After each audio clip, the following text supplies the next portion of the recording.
In this video we're going to have an overview of shrapnel and stab type wounds. If you haven't done so, have a look at the hemorrhage and bleeding video at the start of this trauma series to see how to manage with the basics of bleeding, injuries and trauma. So similar to other types of traumas, there's a number of factors which determine the severity and outcome for the casualty involved. So when looking at shrapnel and stab type wounds, here are the number of factors which will influence the severity of injury. If the stab wound or the shrapnel wound is to a limb, then we may potentially stem the bleeding through a tourniquet and be able to manage it to the point where we can get that casualty to a more advanced place of medical care. If again the wound is to a torso, neck or head, then there's further complications as there may be organs affected and more blood vessels and disruption potentially causing further severe effects to that casualty. The second is the depth of the wound. So depending on how deep the stab wound is or how deep the shrapnel has penetrated, numerous tissues, blood vessels and organs may be disrupted and lacerated, causing significant bleeding and hemorrhage. So the third again looks at organs and blood vessels which are lacerated and disrupted by the stab wound or the shrapnel wound. Again, depending on the organs and vessels which are disrupted, there can be significant internal and external hemorrhage for the casualty.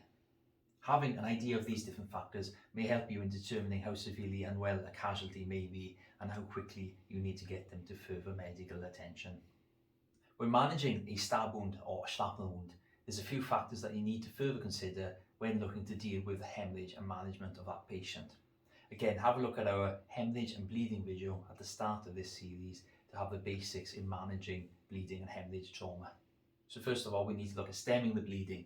So if it's a limb injury, we can place a tourniquet on the patient to help manage that bleeding and cut off the blood to that affected area. If it's a torso, neck or head injury, we can look at applying field dressings and pressure to try and stem the bleeding.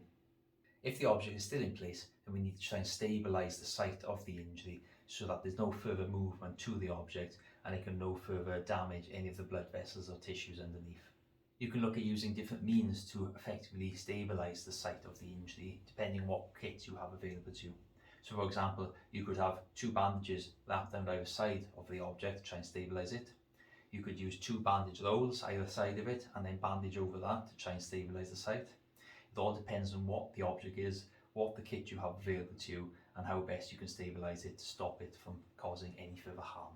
When you've stabilised the object, it's important that you keep it in place and don't remove it. If you remove the penetrating object, this may cause further damage and further hemorrhage to occur. When you've dealt with managing the injury, it's time to move the casualty to a place of further medical care.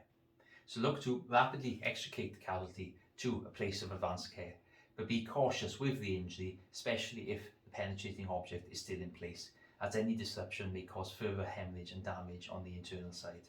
Continue to manage the injuries en route, stemming any further bleeding or hemorrhage that may develop, and look to take them to a place of further advanced medical care so that they may have surgery and further treatment to stem any internal damage and bleeding. By effectively managing any hemorrhage and injury from stab or shrapnel wound, you may be able to help that casualty get to a place of further medical care. Some shrapnel and stab wounds can unfortunately be deadly, and you can only do your best for the casualty in helping them. And always remember to try and keep yourself safe and try and stay out of harm's way as well.